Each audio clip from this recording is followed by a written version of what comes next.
Thousands of ride-hailing and delivery workers in the US and the UK went on strike on Valentine's Day, calling for higher pay and other changes to their working conditions.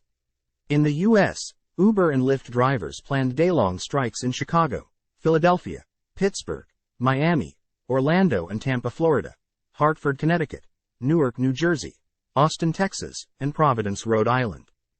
Drivers were also holding midday demonstrations at airports in those cities, according to Justice for App Workers, the group organizing the effort. Meanwhile, UK delivery drivers for Uber Eats, Deliveroo, Just Eat and Stuart said they would turn off their apps and refuse deliveries between 5 p.m. and 10 p.m. The group Delivery Job UK, which called for the walkout, said on Instagram that the strike was a crucial opportunity to be seen and heard by society. Of 8 delivery drivers who spoke with the Associated Press on the streets of London Wednesday, all but one said they planned to halt work at 5 p.m. Several, however, questioned whether the strike was long enough to make enough of a financial dent in the businesses. "One day is not effective," said Avatar Rahman. "If we strike more than 1 day, 2, 3, 4 days, they're gonna be affected." Rahman, a Deliveroo driver who planned to participate in the strike, said his daily pay dropped in recent months from about £140, $175, for 8 hours of work to around £100, $126.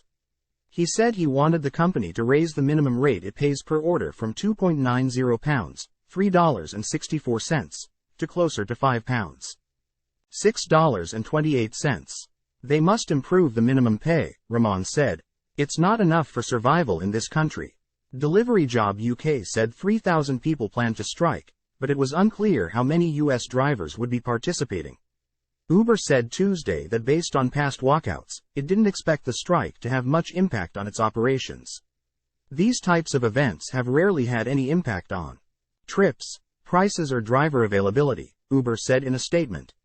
"That's because the vast majority of drivers are satisfied." Uber and other companies that rely on self-employed gig workers say those workers appreciate the flexibility of the job. But many gig workers are pushing to unionize, saying that would give them the ability to bargain over compensation, safety measures and other benefits. In November, that unionization effort saw a setback in the UK, when Britain's top court ruled that Deliveroo couriers don't have collective bargaining rights because they aren't considered employees. Sign up for free.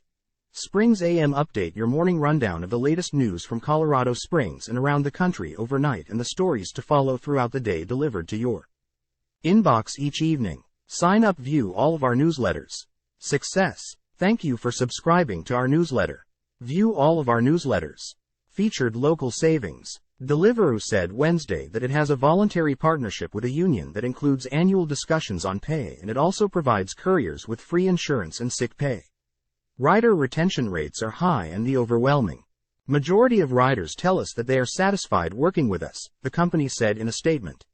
Rachel Gumpert, a spokesperson for Justice for App Workers, described ride-hailing as a mobile sweatshop, with some workers routinely putting in 60 to 80 hours per week. Justice for App Workers, which says it represents 130,000 ride-hailing and delivery workers, is seeking higher wages, access to health care and an appeals process so companies can't deactivate drivers without warning. Uber has proven time and time again that they're putting profits over people. In shareholder meetings they discuss profits. There's no questions about safety, protection from deactivation or compensation, said Jocelyn Floyd, a ride-hailing driver, who was picketing Wednesday at Chicago's O'Hare Airport. But ride-hailing companies say they already pay a fair wage and have an appeals process in place for deactivations.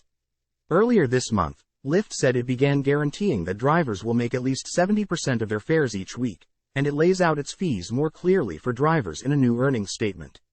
Lyft also unveiled a new in-app button that lets drivers appeal deactivation decisions.